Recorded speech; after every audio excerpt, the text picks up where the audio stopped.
कोणाच्या वैयक्तिक घरगुती भांडणामध्ये आपण किती डोकं घालावं ह्याची खरंच मर्यादा आहे.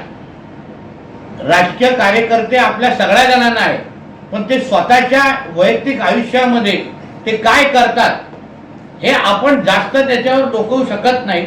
पण जिल्हा प्रशासन म्हणून, जिल्हा पोलीस म्हणून आम्ही स्पष्ट आदेश दिलेले आहेत की जे जे जे आत्महत्याची प्रकरणं आमच्या जिल्ह्यामध्ये होतील त्यांना पारदर्शक पद्धतीने कोणाचाही दबाव न जुमानता त्याला त्याच्या पद्धतीने संबंधितांना न्याय मिळाला पाहिजे, संबंधितांना शिक्षा मिळाली पाहिजे.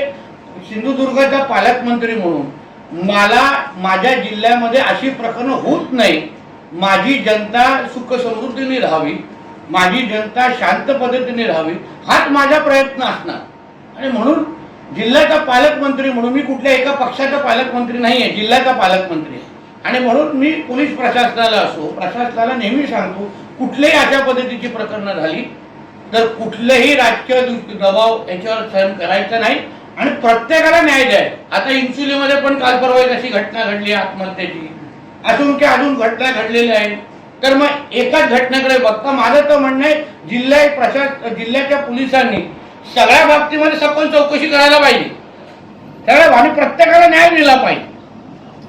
सरकार जेव्हा काम करतं, जिल्हा पोलीस जेव्हा काम करतं तेव्हा एक जनतेचा विश्वास वाढला पाहिजे की आमच्या घरामध्ये अशी घटना घडली पण जिल्हा पोलिसांनी आम्हाला न्याय दिला. ती भावना कशी तयार होईल त्यावर माझं अजून लक्ष आहे आणि त्या दृष्टिकोनातून आमचे सरकारचे पोलीस काम करत आहेत.